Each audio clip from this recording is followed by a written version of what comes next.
of the earth as well. Thomas Winship wrote, "Rivers run down to the sea because of the inclination of their beds. Rising at an altitude above sea level, in some cases thousands of feet above the sea, they follow the easiest route to their level, the sea. The Parana and the Paraguay in South America are navigable for over 2,000 miles, and their waters run the same way until they find their level of stability where the sea tides begin. But if the world be a globe, the Amazon in South America, that flows always in an easterly direction, would sometimes be running uphill and sometimes down, according to the movement of the globe. Then the Congo in West Africa, that always pursues a westerly course to the sea, would in the same manner be running alternately up and down. When that point of the globe exactly between them was up, they would both be running up, although in opposite directions. And when the globe took half a turn, they would both be running down. We know from practical experiment that water will find its level, and cannot by any possibility remain other than level, or flat, or horizontal, whatever term may be used to express the idea. It is therefore quite out of the range of possibility that rivers could do as they would have to do on a globe." David Wardlaw Scott wrote, "Who ever heard of a river in any part of its course flowing uphill? Yet this it would require to do were the earth a globe. Rivers like the Mississippi, which flow from the north southwards towards the equator, would need, according to modern astronomic theory, to run upwards, as the earth at the equator is said to bulge out considerably more, or, in other words, is higher than at any other part. Thus the Mississippi, in its immense course of over 3,000 miles, would have to ascend 11 miles before it reached the Gulf of Mexico." And William Carpenter wrote, "There are rivers which flow east, west, north, and south. That is, rivers are flowing in all directions over the earth's surface, and at the same time. Now if the earth were a globe, some of these rivers would be flowing uphill and others down, taking it for a fact that there really is an up and down in nature, whatever form she assumes. But since rivers do not flow uphill, and the globular theory requires that they should, it is a proof that the earth is not a globe." Whether at sea level, the top of Mount Everest, or flying 100,000 feet in the air, the always horizontal horizon line always rises up to meet the eye level of the observer and remains perfectly flat. You can test for yourself on a beach or hilltop, in a large field or desert, aboard a hot air balloon or helicopter. You will see the panoramic horizon ascend with you and remain completely level all around. If the earth were actually a big ball, however, the horizon should sink as you ascend, not rise to your eye level, and it would dip at each end of your periphery, not remain flat all around. Standing in a rising balloon, you would have to look downwards to the horizon. The highest point of the ball earth would be directly beneath you and declining on each side. Amateurs have sent balloons to heights of over 121,000 feet, and you can watch video online of the horizon rising with the camera level and remaining perfectly flat 360 degrees around. NASA videos and other official sources, however, such as the recent Red Bull skydive at 128,000 feet, have been caught adding fake curvature to the Earth via wide-angle lenses and post-production work. Panoramic photos atop Mount Everest also often claim to be displaying Earth's curvature, but this is simply the result of distortions and limitations inherent in wide-angle lenses. Samuel Shenton wrote, "The camera-distorted horizons have always been a misleading factor with those who have not freed their minds from the planet or globe Earth indoctrination. 3 or 4 years ago, the USIS booklet Science Horizons carried a note to the effect that the Americans hoped to produce a lens which would not distort level horizons. So far, I am not aware that such aid to truer photography has yet been made available. Flat earthers, however, can prove that due to the known laws of perspective, the horizon optically rises and remains level with the observer's or the camera's eye, no matter what height is achieved. In fact, the Earth immediately beneath balloon, airplane, rocket, or capsule presents a dish-shaped or concave-like appearance, the point of Earth immediately below the vehicle appearing the lowest. It is not the highest point of your globe Earth, with the dip or curvature of the ball sweeping away downward to a horizon far away below the eye level. If the Earth were actually a big ball 25,000 miles in circumference, the horizon would be noticeably curved even at sea level, and everything on or approaching the horizon would appear to tilt backwards slightly from your perspective. Distant buildings along the horizon would all look like leaning towers of Pisa falling away from the observer. A hot air balloon taking off, then drifting steadily away from you on a ball Earth, would slowly and constantly appear to lean back more and more the farther away it flew, the bottom of the basket coming gradually into view as the top of the balloon disappears from sight. In reality, however, buildings, balloons, trees, people, anything and everything at right angles to the ground or horizon remains so regardless the distance of the observer. B. Chasbro wrote, "The marine horizon, from whatever position it is viewed, always appears to be, and is, in fact, a perfectly level line, and since this appearance is the same in all parts of the world, its surface must be level, and therefore the earth is a plane. This may be proved to be the case by erecting at a suitable elevation on the seashore a duly leveled board or a string, at right angles to a plumb line, tightly stretched between two vertical poles. On looking towards the sea, the horizontal line for a distance of 20 miles may be easily observed, and throughout its entire length it will be found to coincide with the straight edge or string. But if the earth were a globe, the horizontal line would form an arc of 20 miles in length, curveting both ways from the center, at the rate of 8 inches multiplied by the square of the distance.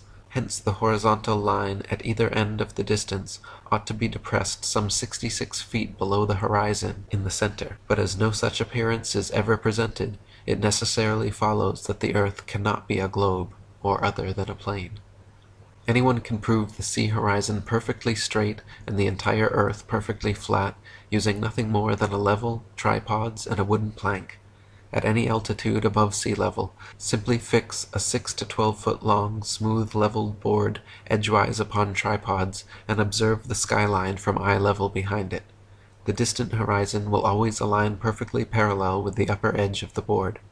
Furthermore, if you move in a half circle from one end of the board to the other, whilst observing the skyline over the upper edge, you will be able to trace a clear, flat 10 to 20 miles depending on your altitude. This would be impossible if the earth were a globe and the surface of water convex. If the earth were actually a globe 25,000 miles in circumference, the horizon would align over the center of the board, but then gradually, noticeably, decline towards the extremities. Just 10 miles on each side would necessitate an easily visible curvature of 66.6 feet from each end to the center." Dr. Samuel Robotham wrote, "It is known that the horizon at sea, whatever distance it may extend to the right and left of the observer on land, always appears as a straight line. The following experiment has been tried in various parts of the country. At Brighton, on a rising ground near the race course, 2 poles were fixed in the earth, 6 yards apart, and directly opposite the sea. Between these poles a line was tightly stretched parallel to the horizon. From the center of the line, the view embraced not less than 20 miles on each side, making a distance of 40 miles. A vessel was observed sailing directly westwards. The line cut the rigging a little above the bulwarks, which it did for several hours or until the vessel had sailed the whole distance of 40 miles. The ship, coming into view from the east, would have to ascend an inclined plane for 20 miles until it arrived at the center of the arc, whence it would have to descend for the same distance. The square of 20 miles, multiplied by 8 inches, gives 266 feet, as the amount the vessel would be below the line at the beginning and at the end of the 40 miles.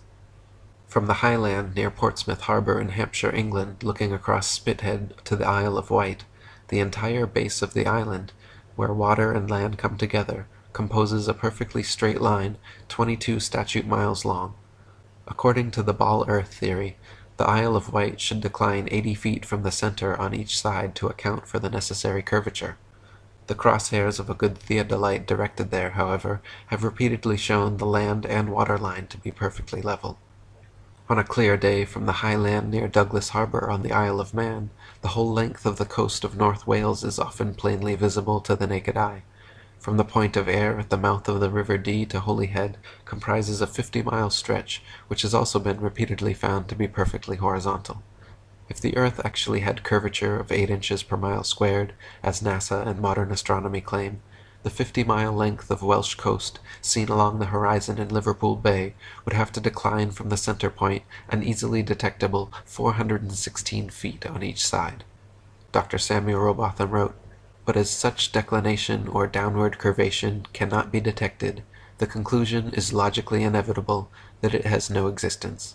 Let the reader seriously ask whether any and what reason exists in nature to prevent the fall of more than 500 feet being visible to the eye, or incapable of detection by any optical or mathematical means whatsoever. This question is especially important when it is considered that at the same distance, and on the upper outline of the same land, changes of level of only a few yards' extent are quickly and unmistakably perceptible. If a man is guided by evidence and reason, and influenced by a love of truth and consistency, he cannot longer maintain that the earth is a globe. He must feel that to do so is to war with the evidence of his senses, to deny that any importance attaches to the fact and experiment, to ignore entirely the value of logical process, and to cease to rely upon practical induction."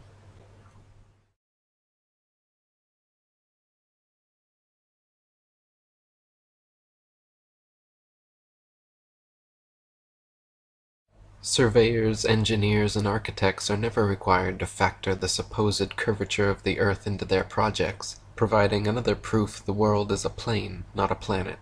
Canals and railways, for example, are always cut and laid horizontally, often over hundreds of miles, without any allowance for curvature. One surveyor, Mr. T. Westwood, wrote in the January 1896 Earth Review magazine, stating that, "In leveling, I work from ordnance marks, or canal levels, to get the height above sea level. The puzzle to me used to be that over several miles each level was and is treated throughout its whole length as the same level from end to end, not the least allowance being made for curvature. One of the civil engineers in this district, after some amount of argument on each side as to the reason why no allowance for curvature was made, said he did not believe anybody would know the shape of the earth in this life." Another surveyor and engineer of 30 years wrote to the Birmingham Weekly Mercury, February 15, 1890, stating, "I am thoroughly acquainted with the theory and practice of civil engineering. However bigoted some of our professors may be in the theory of surveying according to the prescribed rules, yet it is well known amongst us that such theoretical measurements are incapable of any practical illustration. All our locomotives are designed to run on what may be regarded as true levels, or flats. There are, of course, partial inclines or gradients here and there, but they are always accurately defined and must be carefully traversed. But anything approaching to 8 inches in the mile, increasing as the square of the distance, could not be worked by any engine that was ever yet constructed. Taking one station with another all over England and Scotland, it may be stated that all the platforms are on the same relative level. The distance between eastern and western coasts of England may be set down as 300 miles. If the prescribed curvature was indeed as represented, the central stations at Rugby or Warwick ought to be close upon 3 miles higher than a cord drawn from the two extremities. If such was the case, there is not a driver or stoker within the kingdom that would be found to take charge of the train. We can only laugh at those of your readers who seriously give us credit for such venturesome exploits as running trains round spherical curves. Horizontal curves on levels are dangerous enough. Vertical curves would be 1,000 times worse, and with our rolling stock constructed as at present, physically impossible." Engineer W. Winkler wrote into the Earth Review, October 1893, regarding the Earth's supposed curvature, stating, "As an engineer of many years' standing, I saw that this absurd allowance is only permitted in school books. No engineer would dream of allowing anything of the kind. I have projected many miles of railways and many more of canals, and the allowance has not even been thought of, much less allowed for.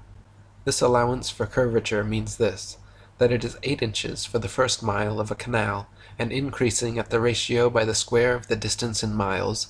Thus a small navigable canal for boats, say 30 miles long, will have, by the above rule, an allowance for curvature of 600 feet. Think of that, and then please credit engineers as not being quite such fools. Nothing of the sort is allowed. We no more think of allowing 600 feet for a line of 30 miles of railway or canal than of wasting our time trying to square the circle. The Suez Canal, which connects the Mediterranean Sea with the Gulf of Suez on the Red Sea, is a clear proof of the earth's and water's non-convexity. The canal is 100 miles long, and without any locks, so the water within is an uninterrupted continuation of the Mediterranean Sea to the Red Sea. When it was constructed, the earth's supposed curvature was not taken into account. It was dug along a horizontal datum line, 26 feet below sea level, passing through several lakes from one sea to the other, with the datum line and the water's surface running perfectly parallel over the 100 miles.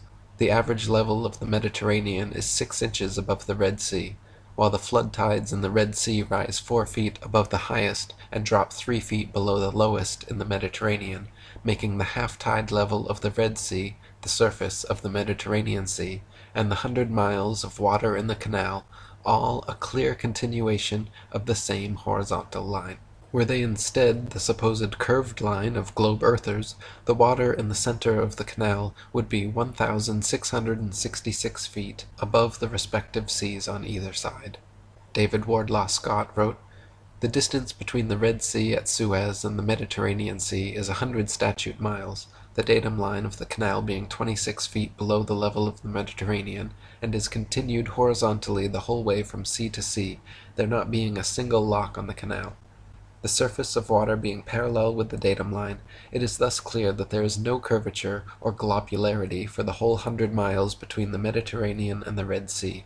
Had there been, according to the astronomic theory, the middle of the canal would have been 1,666 feet higher than at either end, whereas the canal is perfectly horizontal for the whole distance.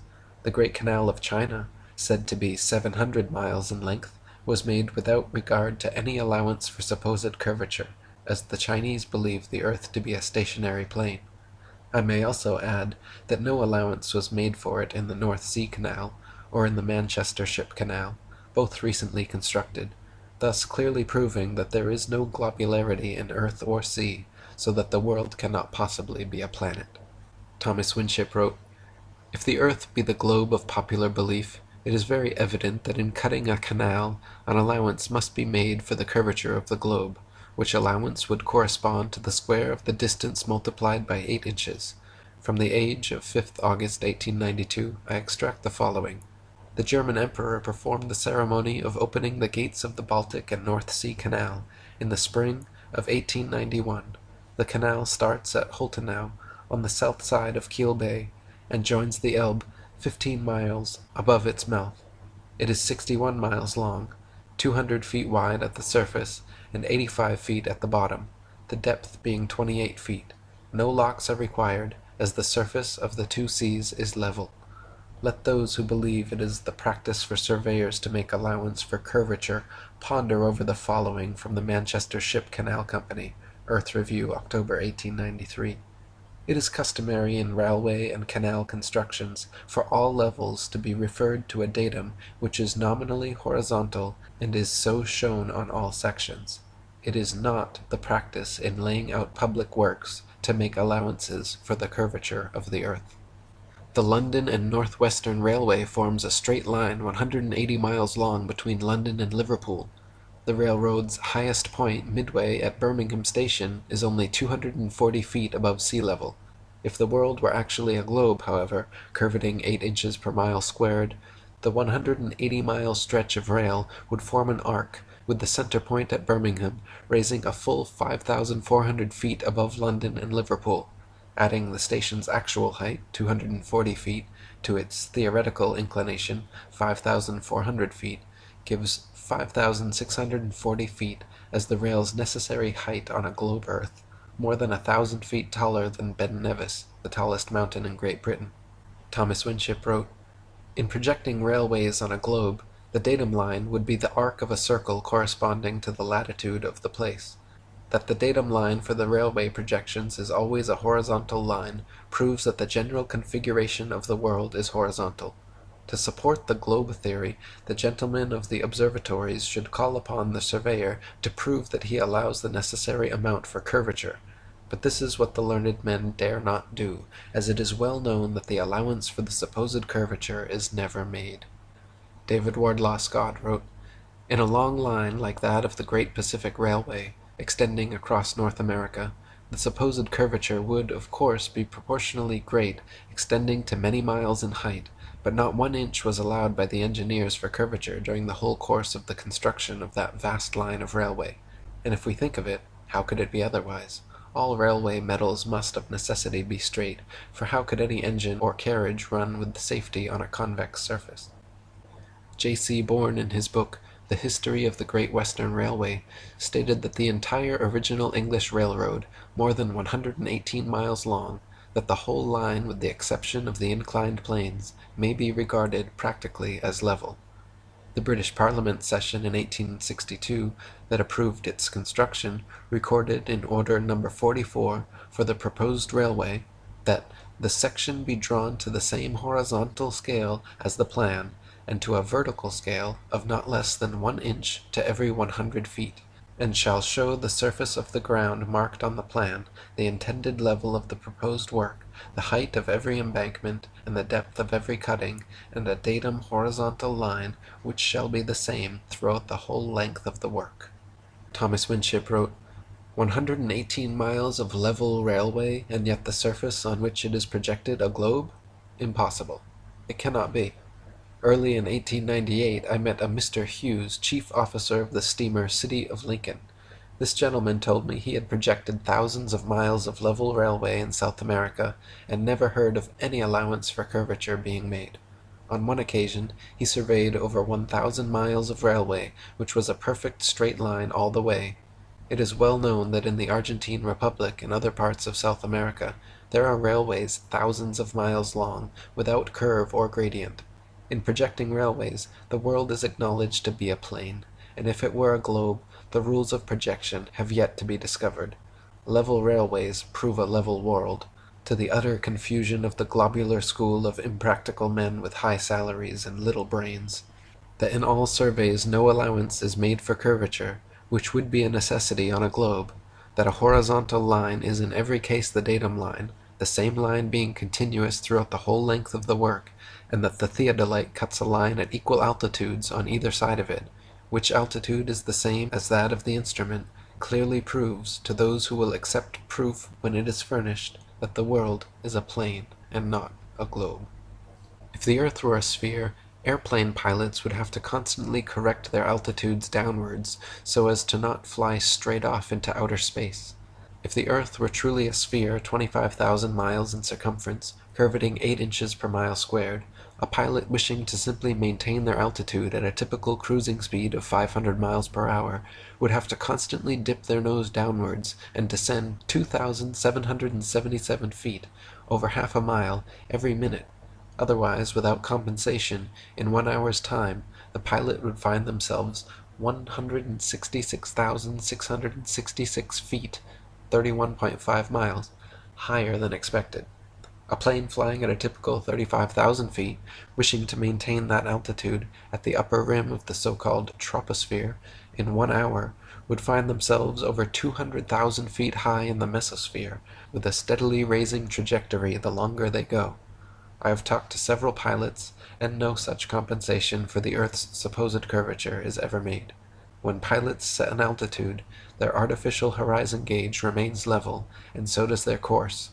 Nothing like the necessary 2,777 foot per minute declination is ever taken into consideration. Thomas Winship wrote, "It must be obvious to the reader that if the earth be the globe of popular belief, the rules observed for navigating a vessel from one part of this globe to another must be in conformity to its figure.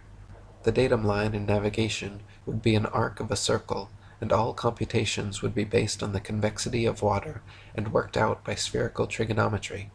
Let me preface my remarks on the important branch of our subject by stating that at sea the datum line is always a horizontal line. Spherical trigonometry is never used, and not 1 out of 1,000 shipmasters understands spherical trigonometry." Airline pilots and sea navigators fly and sail as though the Earth were a plane. Pilots reach their desired altitude and maintain it effortlessly for hours, never contending with anything like the 2,777 feet per minute of forced inclination due to Earth's supposed curvature. Similarly, ship captains in navigating great distances at sea never need to factor the supposed curvature of the Earth into their calculations. Both plain sailing and great circle sailing, the most popular navigation methods, use plane, not spherical trigonometry.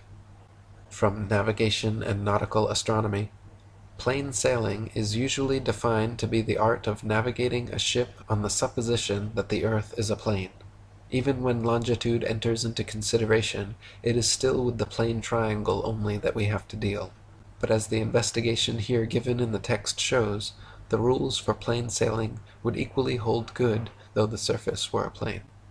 Thomas Winship wrote, "It must be evident to everyone who understands what a triangle is, that the base of any such figure on a globe would be an arc of a circle, of which the center would be the center of the globe. Thus, instead of a plane triangle, the figure would contain one plane angle and two spherical angles.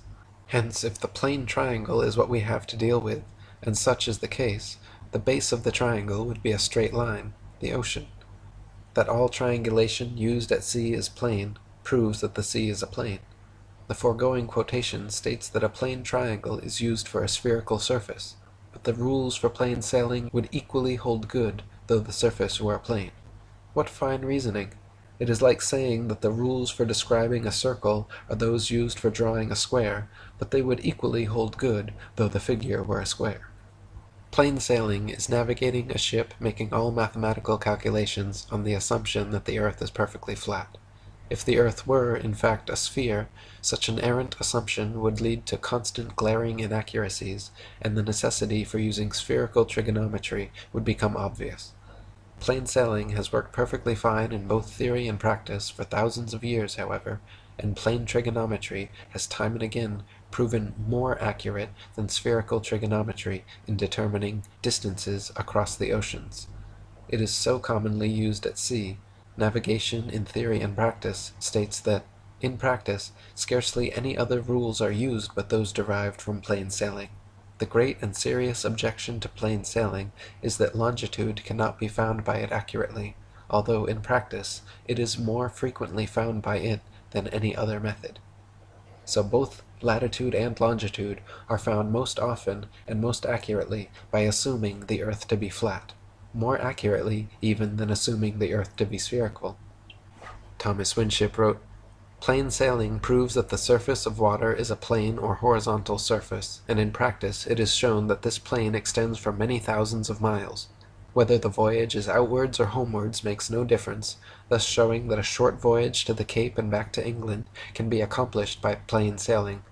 The fact that water is flat like a sheet of paper, when undisturbed by wind and tide, is my working anchor, and the powerful ground tackle of all those who reject the delusions of modern theoretical astronomy. Prove water to be convex, and we will at once and forever recant and grant you anything you like to demand." William Carpenter wrote, "If the Earth were a globe, a small model globe would be the very best, because the truest thing for the navigator to take to sea with him. But such a thing as that is not known.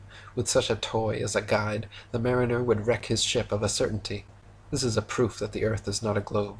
As the mariner's compass points north and south at one and the same time, and a meridian is a north and south line, it follows that meridians can be no other than straight lines. But since all meridians on a globe are semicircles, it is an incontrovertible proof that the Earth is not a globe." And David Wardlaw Scott wrote, "The needle of this most important instrument is straight, its two ends pointing north and south at the same time. Consequently, the meridians must also be straight lines, whereas on a globe they are semicircles. Even at the equator, the needle points straight, which would be impossible, were that the midway of a vast convex globe, as in such case the one end would dip towards the north, and the other be pointed towards the sky. Again, the navigator, when he goes to sea, takes his observations and relies on the compass to guide him as to the direction in which he wishes to proceed. He does not provide himself with the model of a globe, which, if the world were a globe, would surely be the safest plan for him to adopt. but he takes flat maps or charts. Thus, in practice, he sails his ship as if the sea were horizontal, though in theory he had been erroneously taught that it is convex.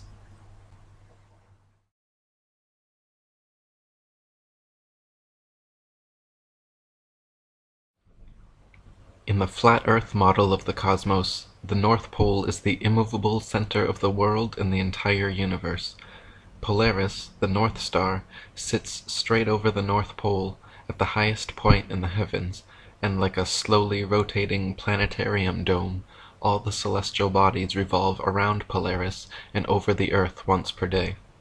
The Sun circles over and around the circumference of Earth every 24 hours, steadily traveling each day from the equator during the March vernal equinox up to the Tropic of Cancer at the June summer solstice, back down to the equator for the September autumnal equinox, and all the way down to the Tropic of Capricorn on the December winter solstice. In the flat Earth model, the South Pole does not exist at all, and Antarctica is instead a gigantic ice wall extending the circumference of Earth, holding in the oceans like a giant bowl or a World Cup. As strange as this concept may sound at first, it is a fact that if you set a bearing due south from anywhere on Earth, inevitably at or before 78 degrees southern latitude, you will find yourself face to face with an enormous ice wall towering 100 to 200 feet in the air, extending to the east and west the entire circumference of the world. General Greely in Antarctica or the Hypothetical Southern Continent wrote, "The ice barrier, so frequently referred to in accounts of the Antarctic regions, is the forefront of the enormous glacier covering or ice cap, which, accumulating in vast undulating fields from the heavy snowfall, and ultimately attaining hundreds if not thousands of feet in thickness, creeps from the continent of Antarctica into the polar sea. The ice barrier, yet a part of the parent ice cap, presents itself to the navigator who has boldness enough to approach its fearful front, as a solid perpendicular wall of marble-like ice, ranging from 1,000 to 2,000 feet in thickness, of which from 100 to 200 feet rises above, and from 800 to 1,800 feet sinks below the level of the sea." Dr. Samuel Robotham wrote, "It has been demonstrated that the Earth is a plane, the surface center of which is immediately underneath the star called Polaris, and the extremities of which are bounded by a vast region of ice and water and irregular masses of land. The whole terminates in fog and darkness, where snow and driving hail, piercing sleet, and boisterous winds, howling storms, madly mounting waves, and clashing icebergs are almost constant. Antarctica is not the tiny ice continent found confined to the underside antipode of astronomers' globes. Quite the contrary, Antarctica literally surrounds us 360 degrees, encircles every continent, and acts as a barrier holding in the oceans. The most commonly asked questions, and the greatest mysteries yet to be solved are, how far does the Antarctic ice extend outwards? Is there a limit? What lies beyond, or is it just snow and ice forever? Thanks to UN treaties and constant military surveillance, the North Pole and Antarctica remain cloaked in government secrecy, both purported no-fly and no-sail zones, with several reports of civilian pilots and captains being shooed away and escorted back under threats of violence. Dr. Samuel Robotham wrote, "How far the ice extends, how it terminates, and what exists beyond it, are questions to which no present human experience can reply. All we at present know is that snow and hail, howling winds, and indescribable storms and hurricanes prevail, and that in every direction human ingress is barred by unsealed escarpments of perpetual ice, extending farther than the eye or telescope can penetrate, and becoming lost in gloom and darkness." Before reaching the Antarctic ice wall, navigating the increasingly tumultuous southern oceans, explorers encounter the longest, darkest, coldest nights and the most dangerous seas and storms anywhere on Earth. Vasco da Gama, an early 16th century Portuguese explorer of the South Seas, wrote how the waves rise like mountains in height, ships are heaved up to the clouds and apparently precipitated by circling whirlpools to the bed of the ocean. The winds are piercing cold, and so boisterous that the pilot's voice can seldom be heard, whilst a dismal and almost continual darkness adds greatly to the danger. In 1773, Captain Cook became the first modern explorer known to have breached the Antarctic Circle and reached the ice barrier. During 3 voyages lasting 3 years and 8 days, Captain Cook and his crew sailed a total of 60,000 miles along the Antarctic coastline, never once finding an inlet or path through or beyond the massive glacial wall. Captain Cook wrote, "The ice extended east and west far beyond the reach of our sight, while the southern half of the horizon was illuminated by rays of light which were reflected from the ice to a considerable height. It was indeed my opinion that this ice extends quite to the pole, or perhaps joins some land to which it has been fixed since creation." On October 5, 1839, another explorer, James Clark Ross, began a series of Antarctic voyages lasting a total of 4 years and 5 months. Ross and his crew sailed 2 heavily armored warships thousands of miles, losing many men from hurricanes and icebergs, looking for an entry point beyond the southern glacial wall. Upon first confronting the massive barrier, Captain Ross wrote of the wall, "Extending from its eastern extreme point as far as the eye could discern to the eastward, it presented an extraordinary appearance, gradually increasing in height as we got nearer to it, and proving at length to be a perpendicular cliff of ice, between 150 feet and 200 feet above the level of the sea, perfectly flat and level at the top, and without any fissures or promontories on its even seaward face. We might with equal chance of success try to sail through the cliffs of Dover as penetrate such a mass." William Carpenter wrote, "Yes, but we can circumnavigate the south easily enough," is often said by those who don't know. The British ship Challenger recently completed the circuit of the southern region, indirectly to be sure, but she was 3 years about it, and traversed nearly 69,000 miles, a stretch long enough to have taken her 6 times round on the globular hypothesis. Dr. Samuel Rowbotham wrote, "If we now consider the fact that when we travel by land or sea, and from any part of the known world in a direction towards the North Polar Star, we shall arrive at one and the same point, we are forced to the conclusion that what has hitherto been called the North Polar region is really the center of the earth, that from this northern center the land diverges and stretches out, of necessity, towards a circumference, which must now be called the southern region, which is a vast circle, and not a pole or center. In this and other ways, all the great navigators have been frustrated in their efforts, and have been more or less confounded in their attempts to sail round the earth, upon or beyond the Antarctic Circle. But if the southern region is a pole or center, like the north, there would be little difficulty in circumnavigating it, for the distance round would be comparatively small. When it is seen that the earth is not a sphere, but a plane, having only one center, the north, and that the south is the vast icy boundary of the world, the difficulties experienced by circumnavigators can be easily understood. If the earth were truly a globe, then every line of latitude south of the equator would have to measure a gradually smaller and smaller circumference the farther south traveled.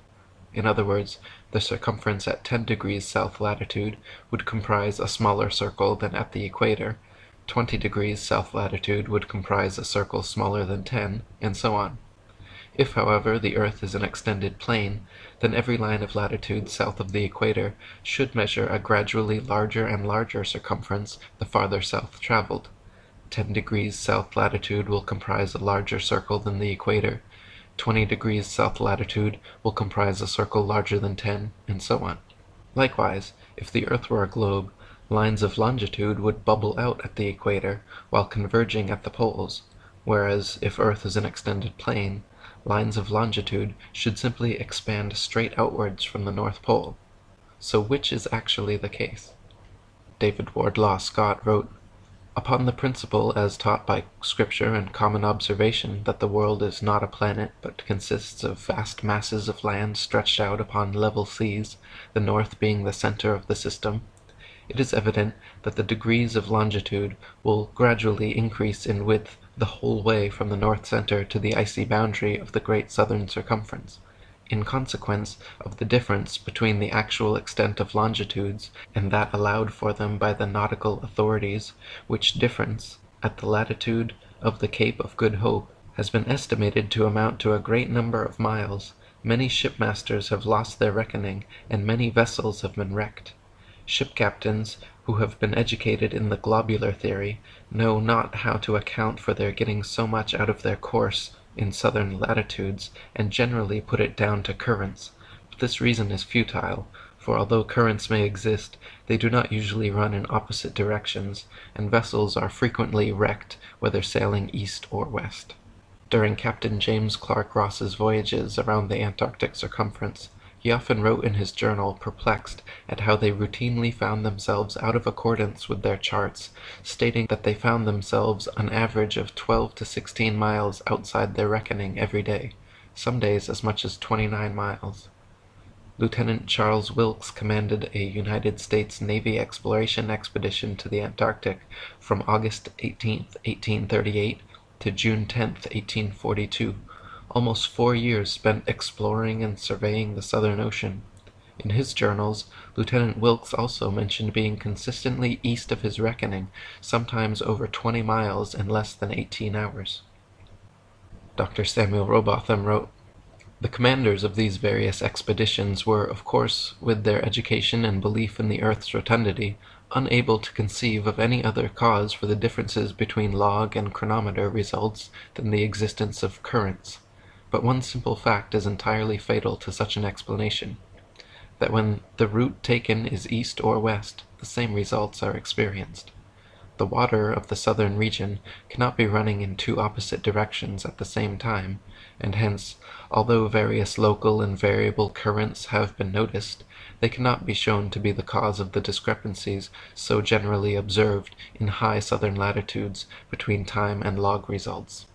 The conclusion is one of necessity, forced upon us by the sum of the evidence collected that the degrees of longitude in any given southern latitude are larger than the degrees in any latitude nearer to the northern center, thus proving the already more than sufficiently demonstrated fact that the earth is a plane, having a northern center, in relation to which degrees of latitude are concentric, and from which degrees of longitude are diverging lines, continually increasing in their distance from each other as they are prolonged towards the great glacial southern circumference." Rev. Thomas Milner wrote, "In the southern hemisphere, navigators to India have often fancied themselves east of the Cape when still west, and have been driven ashore on the African coast, which, according to their reckoning, lay behind them.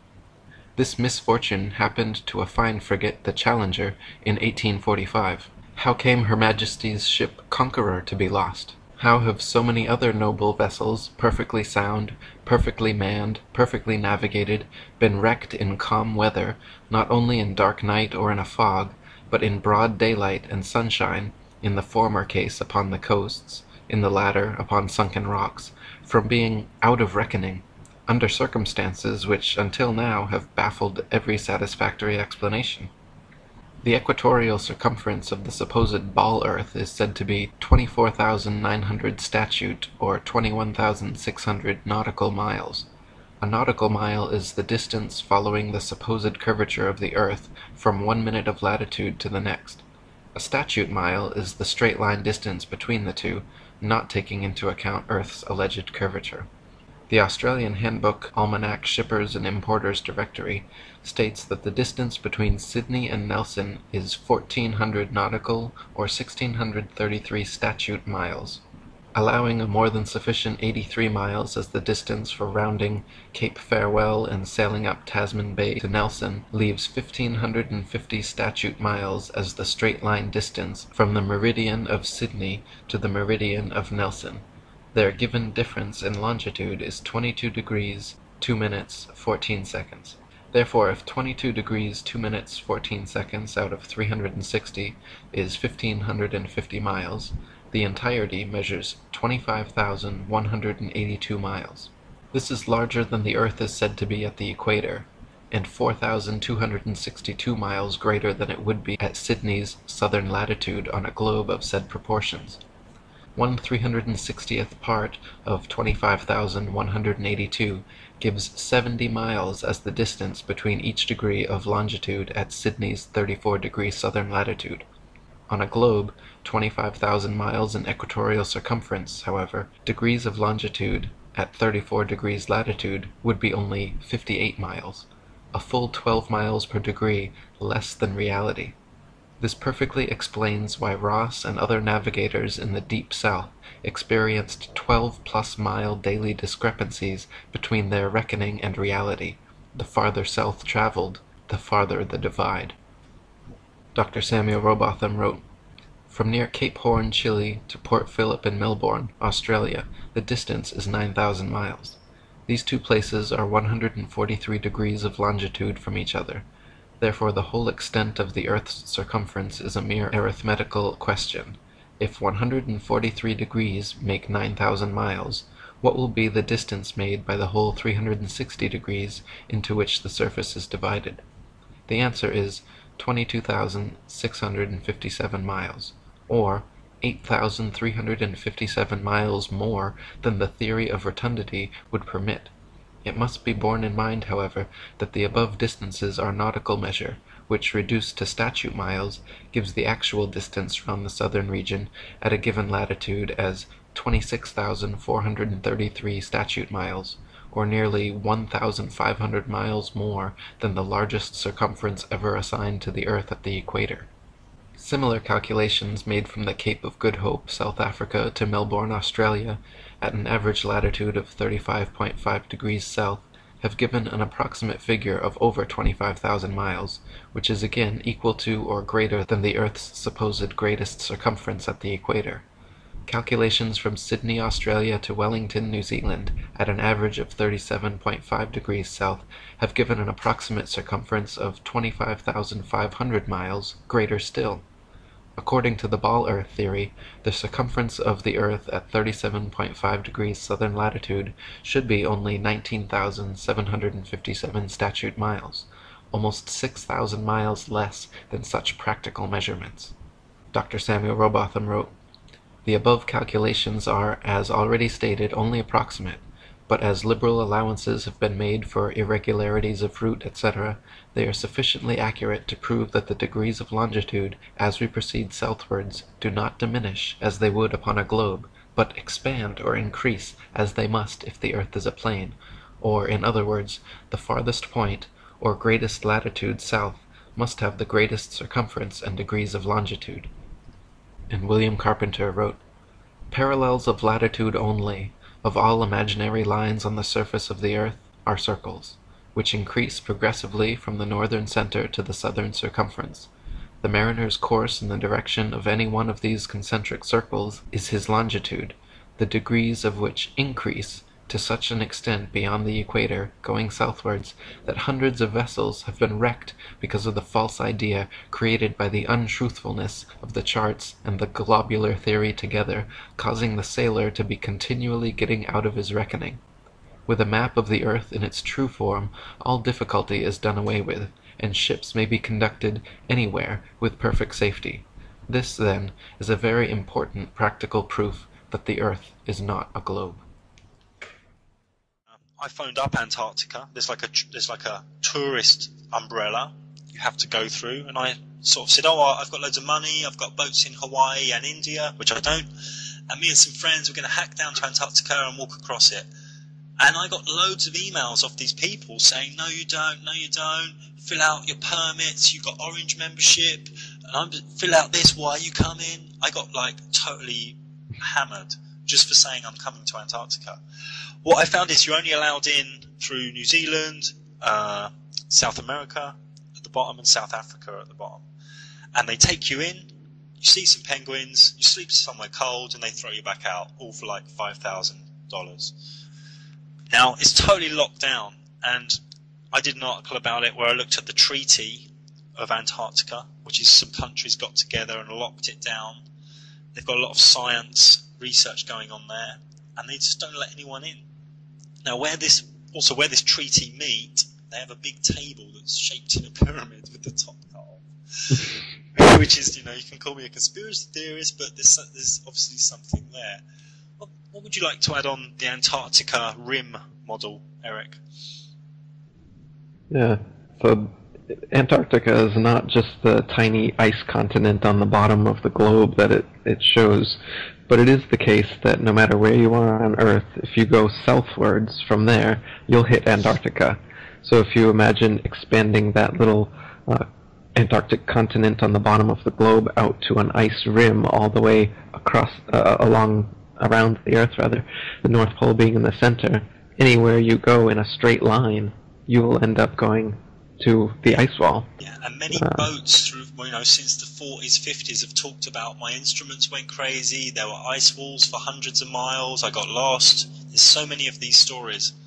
Yeah, and so they say that there's a South Pole somewhere too on part of that guided tour that you're talking about. They've got an arbitrary point along the Antarctic ice that they've put a red and white barbershop pole with a ball earth on top of it and claim that that's the South Pole. But they even admit that it's not the real South Pole because the real geomagnetic South Pole is constantly moving. So since it's constantly moving, you're never really going to be able to see it.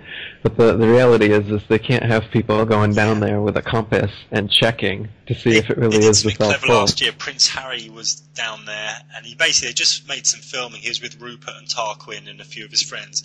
And the story was, it was on all the mainstream news, Prince Harry in Antarctica. Oh, we had to go back, it was just too cold, my foot got blisters and frostbite. What the message to the subconscious is, it doesn't matter how rich you are, don't go there, it's too cold. They know that Prince Harry and a team of injured servicemen and women have been walking to the South Pole. Well, they've got there, they've completed the 200-mile Walking with the Wounded South Pole Challenge, that's its proper name. They've spent more than 3 weeks trekking through Antarctica, and this was what it sounded like at the moment when they arrived at the bottom of the world. Let's go!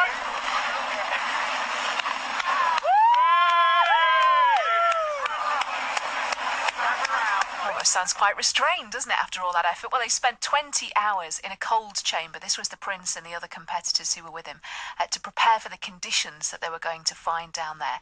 The expedition was supposed to be a race. You might remember it being billed that way before it started, but the weather became so bad as they went along that they scrapped the competitive side of things and just joined up as one big team instead. And this was how Harry reacted after completing the mission. We're here, we made it. It's Friday 13th. We've had so many things go against us. We've had beautiful weather, but bad weather before, and bad terrain and injuries and stuff like that. But everyone's made it, all 12 of them, the whole group of 20, whatever it is. But the 12 wounded soldiers have made it. Couldn't have made it without everyone's help, especially back home. The founders, Ed and Simon as well. But everyone is so happy. Everyone's touched the ball. We've all had photos. We've all had hugs, a few tears here and there. But all in all, mission success, basically. If you're wondering about that ball that he was talking about, it's the ceremonial South Pole at the Amundsen Scott South Pole Station. It's like a metal sphere on a red and white pole, and it's partly surrounded by the flags of the signatories of the Antarctic Treaty. So it's lovely for a photo, but the problem with it is it's not the real South Pole. It's about 300 metres away. So at the real South Pole, what is that? Well, there's nothing. That's the thing. You can't see. To do it properly, to cover all your bases, you have to do both. You have to do the picture with the ball, and then you have to go and kind of hang around at the exact why don't they move longitude the ball and to latitude. where the actual thing is? Well, that's a very sensible question. It's not one I can answer, but it's a very good. If the Earth were truly a globe, the Arctic and Antarctic polar regions and areas of comparable latitude north and south of the equator should share similar conditions and characteristics such as comparable temperatures, seasonal changes, length of daylight, plant and animal life. In reality, however, the Arctic and Antarctic regions and areas of comparable latitude north and south of the equator differ greatly in many ways. Thomas Winship says, "If the Earth be the globe of popular belief, the same amount of heat and cold, summer and winter, should be experienced at the same latitudes north and south of the equator. The same number of plants and animals would be found, and the same general conditions exist. That the very opposite is the case disproves the globular assumption. The great contrasts between places at the same latitudes north and south of the equator is a strong argument against the received doctrine of the rotundity of the earth. Antarctica is by far the coldest place on Earth, with an average annual temperature of approximately -57 degrees Fahrenheit and a record low of 135.8. The average annual temperature at the North Pole, however, is a comparatively warm 4 degrees. Throughout the year, temperatures in the Antarctic vary less than half the amount at comparable Arctic latitudes.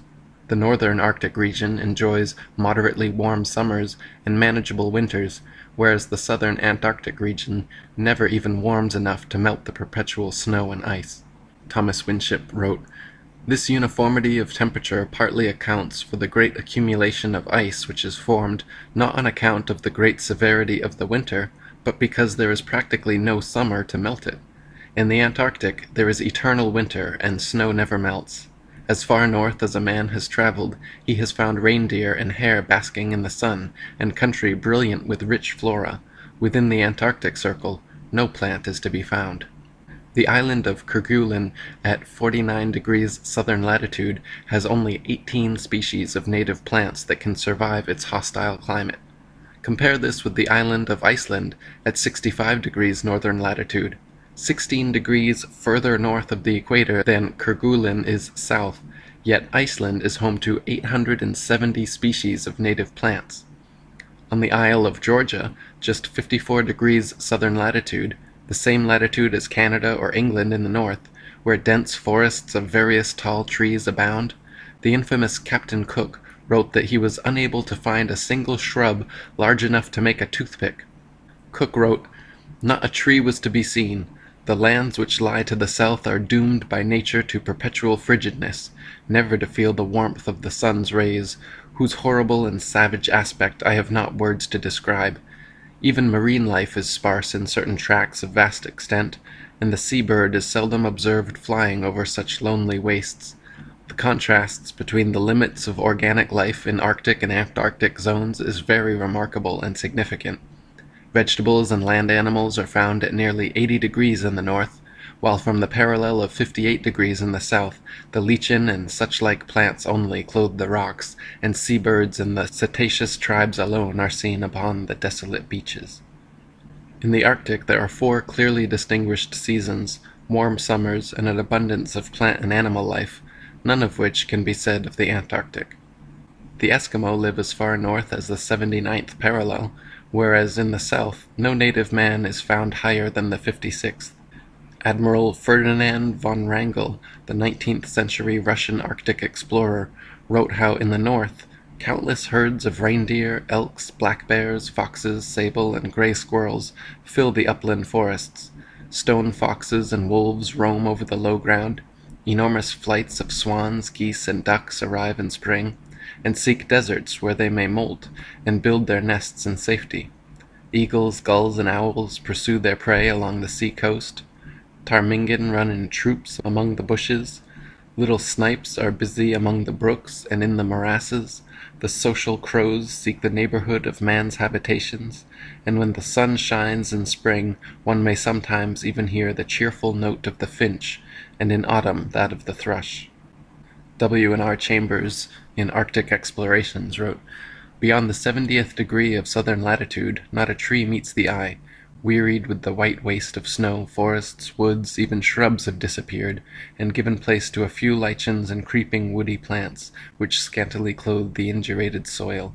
Still, in the farthest north, nature claims her birthright of beauty, and in the brief and rapid summer she brings forth numerous flowers and grasses to bloom for a few days, to be again blasted by the swiftly recurring winter. The rapid fervor of an Arctic summer had already, June 1st, converted the snowy waste into luxuriant pasture ground, rich in flowers and grass, with almost the same lively appearance as that of an English meadow." In New Zealand, situated at 42 degrees southern latitude, on the winter solstice the sun rises at 4:31 a.m. and sets at 7:29 p.m., making the longest day of the year 14 hours and 58 minutes. On the summer solstice, the New Zealand sun rises at 7:29 a.m. and sets at 4:31 p.m., making the shortest day 9 hours and 2 minutes long. Meanwhile, in England, a full 10 degrees farther north of the equator than New Zealand lies south, the longest day is 16 hours and 34 minutes, the shortest day 7 hours and 45 minutes.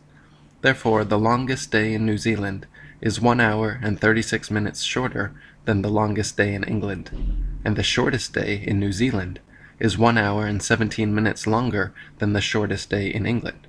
William Swainson, an Englishman who emigrated and became Attorney General of New Zealand in the mid-19th century, lived in both countries for decades and wrote of their differences, stating, "The range of temperature is limited, there being no excess of either heat or cold. Compared with the climate of England, the summer of New Zealand is but very little warmer, though considerably longer. Even in summer, people here have no notion of going without fires in the evening. But then, though the days are very warm and sunny, the nights are always cold. For 7 months last summer, we had not one day that the sun did not shine as brilliantly as it does in England in the finest day in June, and though it has more power here, the heat is not nearly so oppressive. But then there is not the twilight which you get in England. Here it is light till about 8 o'clock, then in a few minutes it becomes too dark to see anything, and the change comes over in almost no time. The seasons are the reverse of those in England. Spring commences in September, summer in December, autumn in April, and winter in June. The days are an hour shorter at each end of the day in summer, and an hour longer in the winter than in England." In the flat earth model of the cosmos, these Arctic and Antarctic phenomena are easily accounted for and exactly what would be expected. If the sun circles over and around the earth every 24 hours, steadily traveling from tropic to tropic every 6 months, it follows that the northern, central region would annually receive far more heat and sunlight than the southern circumferential region. Since the sun must sweep over the larger southern region in the same 24 hours it has to pass over the smaller northern region, its passage must necessarily be proportionally faster as well. This is why the Antarctic morning dawn and evening twilight are very abrupt, whereas in extreme north, twilight continues for hours after sunset, and many midsummer nights the sun does not set at all.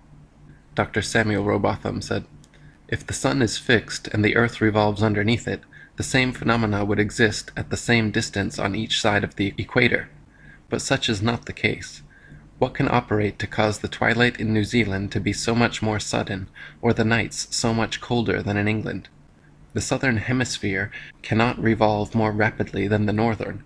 The latitudes are about the same, and the distance round a globe would be the same at 50 degrees south as at 50 degrees north, and as the whole would revolve once in 24 hours, the surface at the two places would pass underneath the sun with the same velocity, and the light would approach in the morning and recede in the evening in exactly the same manner.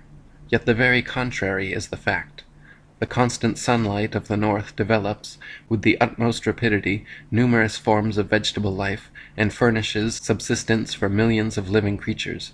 But in the south, where the sunlight never dwells, or lingers about a central region, but rapidly sweeps over sea and land, to complete in 24 hours the great circle of the southern circumference, it has not time to excite and stimulate the surface, and therefore, even in comparatively low southern latitudes, everything wears an aspect of desolation.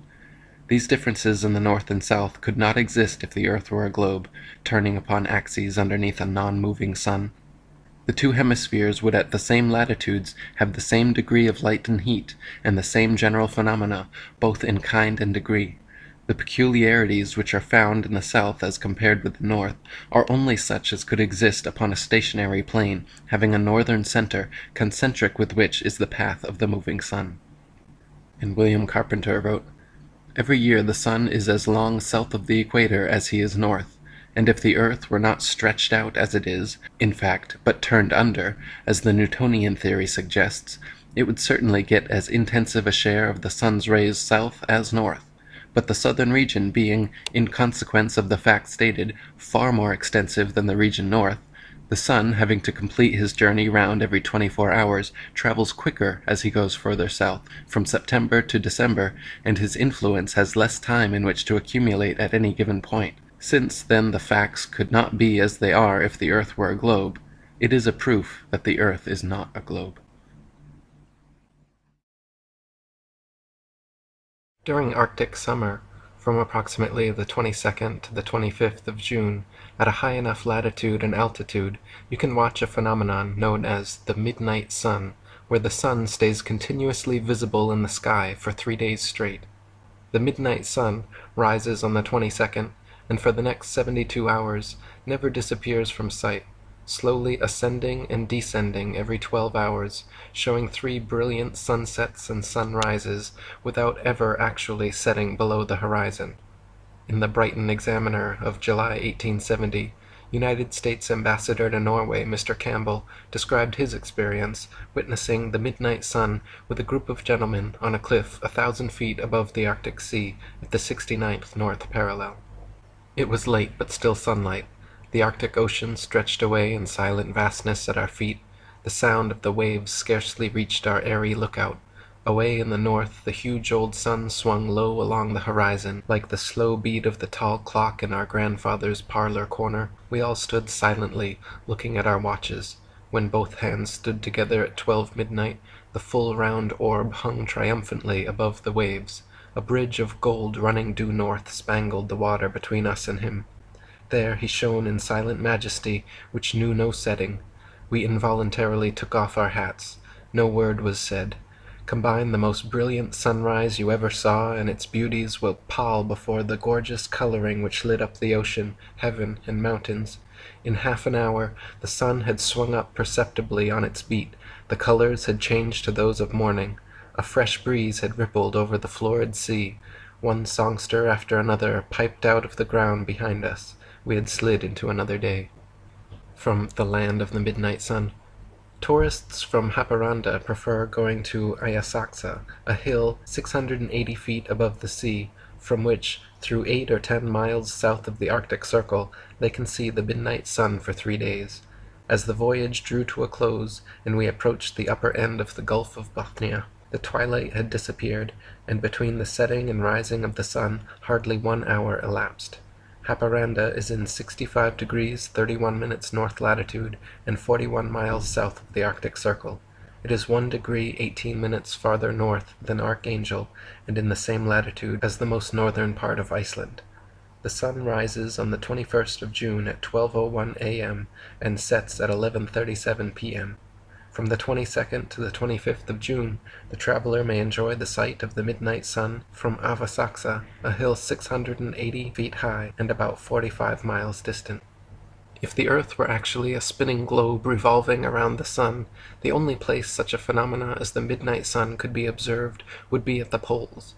Any other vantage point from 89 degrees latitude downwards could never, regardless of any tilt or inclination, see the sun for 24 hours straight. To see the sun for an entire revolution on a spinning globe at a point other than the poles, you would have to be looking through miles and miles of land and sea for part of the revolution.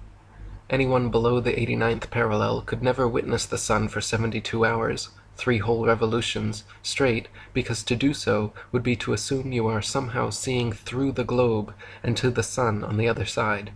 Since such an assumption is ridiculous, and yet the midnight sun can clearly be seen as low as the 65th parallel, this is another absolute proof that the earth is the flat, stationary center of the universe.